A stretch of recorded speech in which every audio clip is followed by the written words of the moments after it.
Olá, pessoal. Correção da semana 3, PET 3.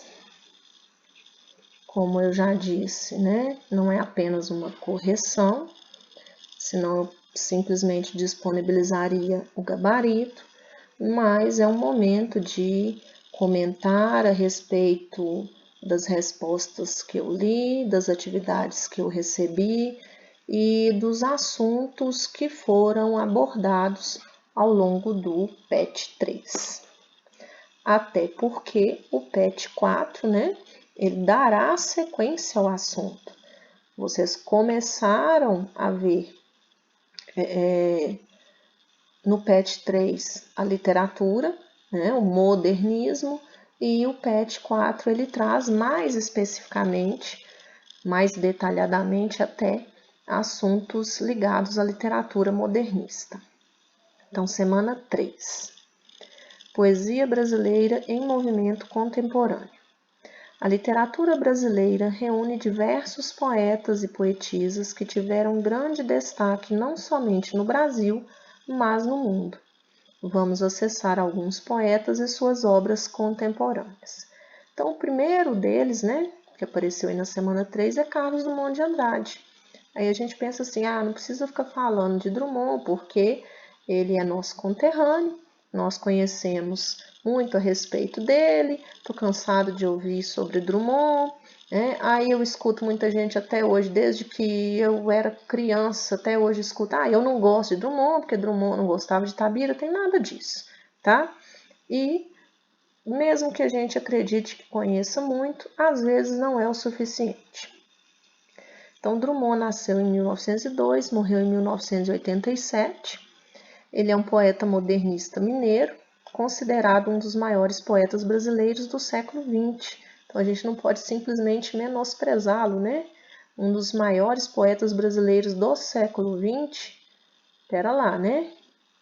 Grande destaque da segunda geração modernista, além de poesias, escreveu crônicas e contos.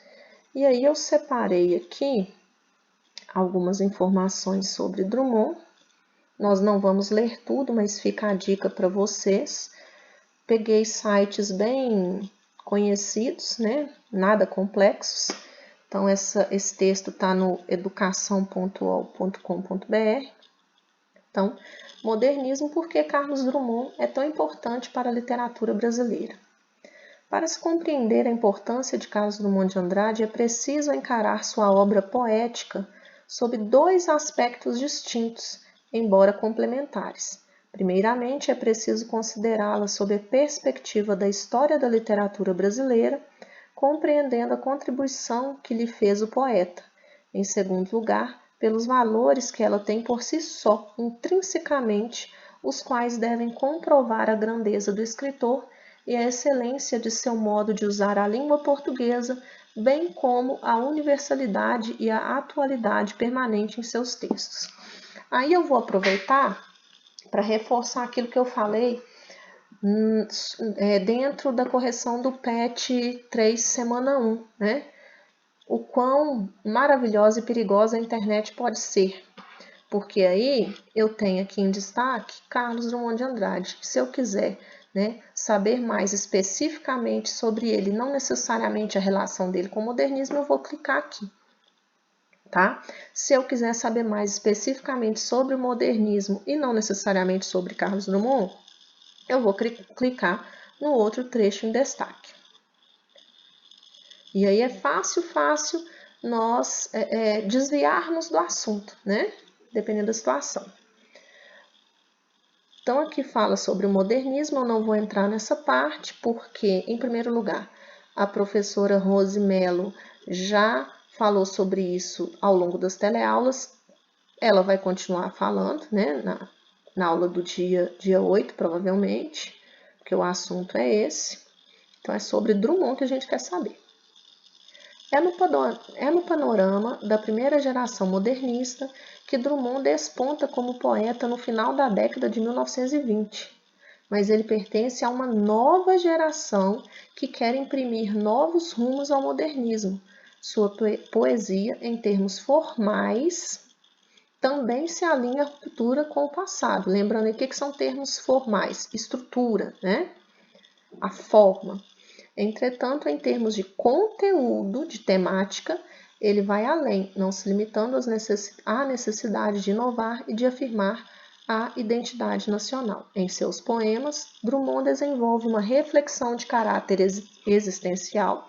Quem quiser saber mais a respeito desse assunto, aí clicaria, né, no que está destacado, questionando a posição do indivíduo no mundo que se tornava cada vez mais artificial e tecnológico. Olha o contexto, né? Contexto no qual Drummond estava inserido quando ele despontou na literatura, assolado por guerras e pelo surgimento de armas como a bomba atômica. Nesse sentido, ele deu densidade e universalidade à poesia moderna brasileira. Além disso, a obra abrange grande multiplicidade de temas e de situações do cotidiano que o poeta apresenta por meio do filtro da sua subjetividade. As circunstâncias, ou a ausência delas, são recriadas em poesia, mas sempre de maneira inesperada, como se o poeta conseguisse extrair certa beleza melancólica das coisas mais improváveis e dos fatos mais banais. E aí eu não vou ler o restante para não ficar cansativo. Quem tiver interesse, procura aí por conta própria. Então, vocês tinham um poema No Meio do Caminho, muito famoso. A professora Rosimelo falou sobre esse poema, corrigiu essas atividades, então eu não preciso dar muito enfoque nelas, né?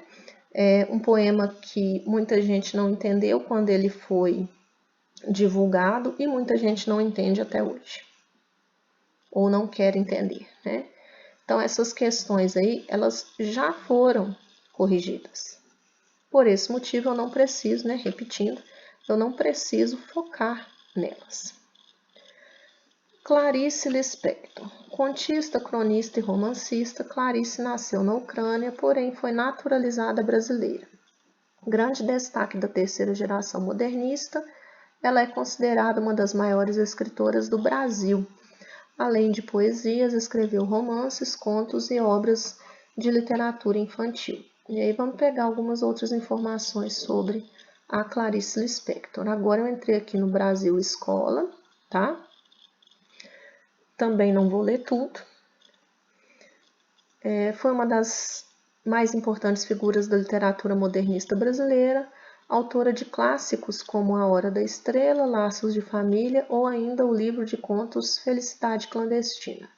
Lispector construiu uma obra singular em nossa história, ressaltando um estilo intimista com um olhar voltado para as questões cotidianas e principalmente psicológicas do ser humano.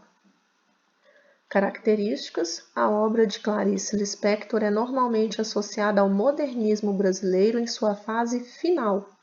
Seus livros são contemporâneos de outros autores, como Cecília Meirelles e Vinícius de Moraes. É comum encontrarmos personagens criados pela escritora passando por processos de epifania diante de situações corriqueiras banais. Aqui eu vou saltar, eu quero pegar aqui as obras, principais obras de Clarice Lispector.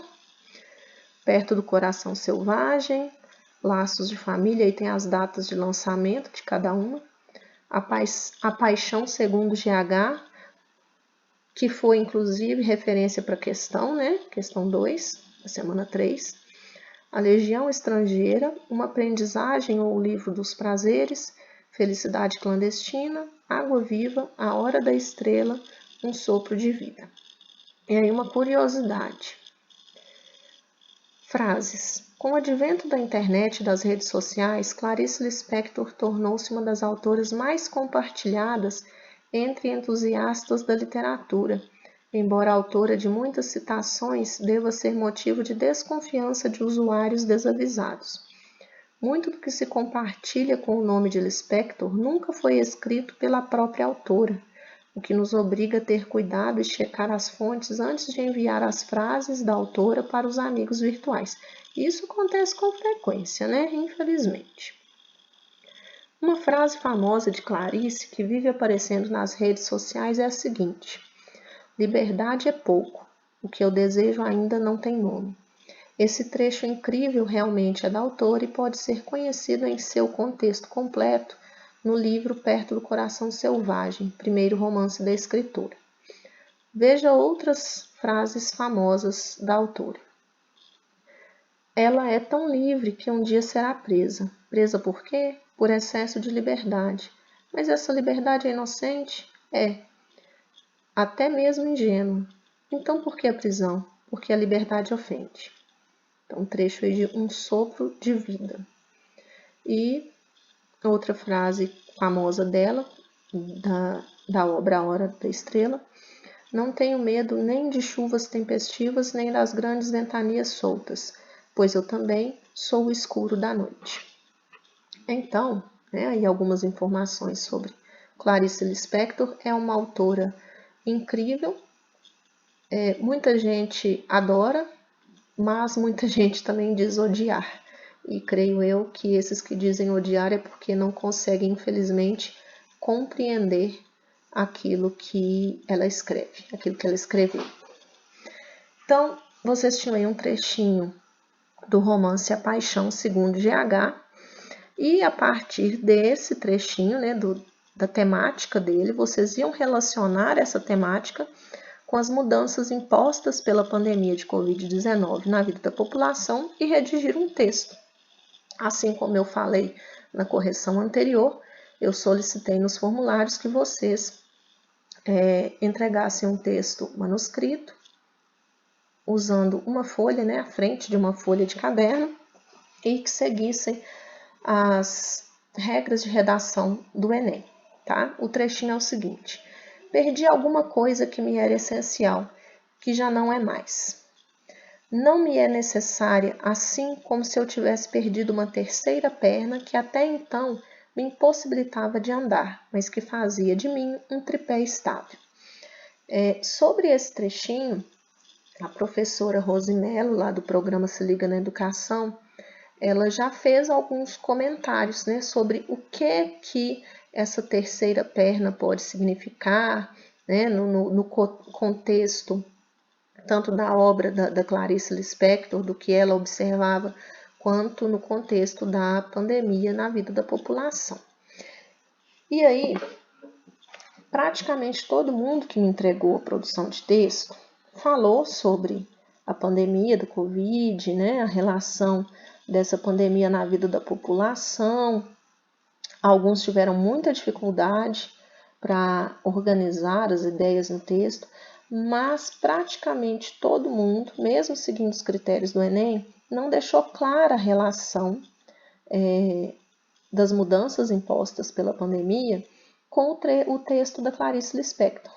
O que seria essa terceira perna que a gente julgava ser essencial, mas que nós descobrimos nesse contexto de mudanças que não é necessária, que nos impossibilitava de andar, que nos fazia estáveis, sentir estáveis, mas que nos impossibilitava de trilhar outros caminhos.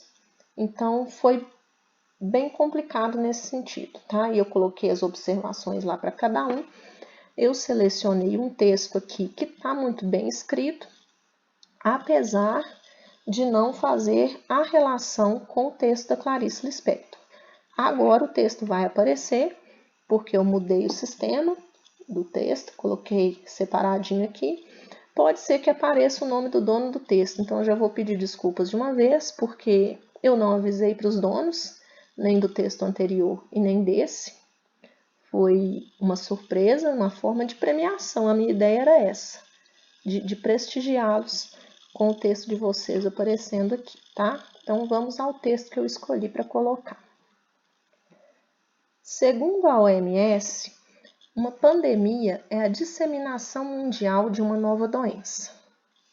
E atualmente, o mundo enfrenta esse cenário com o Covid-19, infecção causada pelo novo coronavírus e que vem causando várias consequências.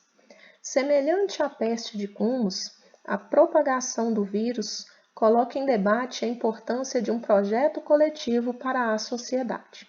Então, a tese dessa pessoa apareceu discretamente no finalzinho do primeiro parágrafo, né? A importância de um projeto coletivo para a sociedade diante da epidemia do Covid-19. E aí, o que acontece? Os parágrafos do desenvolvimento, eles precisam comprovar e fazer com que o leitor concorde com essa tese, que ele apoie essa tese. Primeiramente, as principais medidas para a prevenção da contaminação são o distanciamento social e a quarentena, o que demanda um compromisso por parte das pessoas e nações com a coletividade.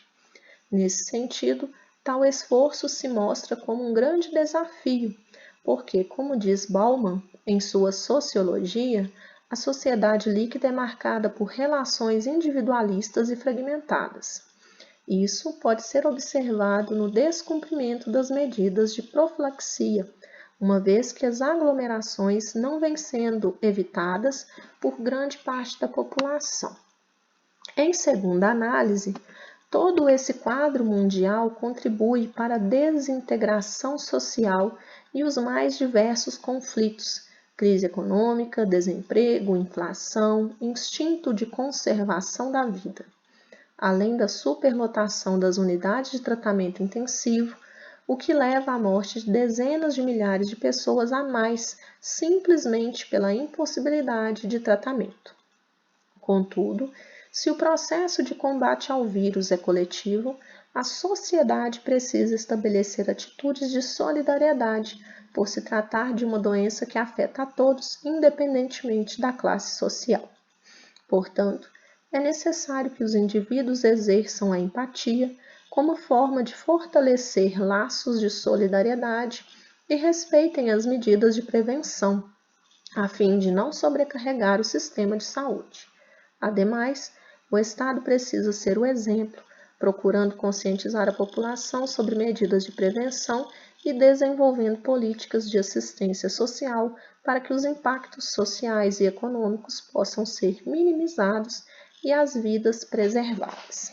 Então, como eu disse, é um texto, que dentro daqueles que eu recebi, tinha outros também, mas eu resolvi escolher esse, um texto que foi bem escrito, seguiu os padrões de redação do Enem, mas não fez a relação das mudanças impostas pela pandemia com o trecho selecionado para a questão da obra da Clarice Lispector, o fato dessa sensação de ter uma terceira, linguagem figurada, óbvio, essa terceira perna que nos dava estabilidade, mas que nos mantinha preso no mesmo lugar, fazia com que nós não, usando de novo essa linguagem figurada, alçássemos novos voos, conhecêssemos outros parâmetros, outras formas de lidar com as situações, essa ideia não foi colocada. E aí eu fiz algumas observações, poucas, mas fiz, além dessa.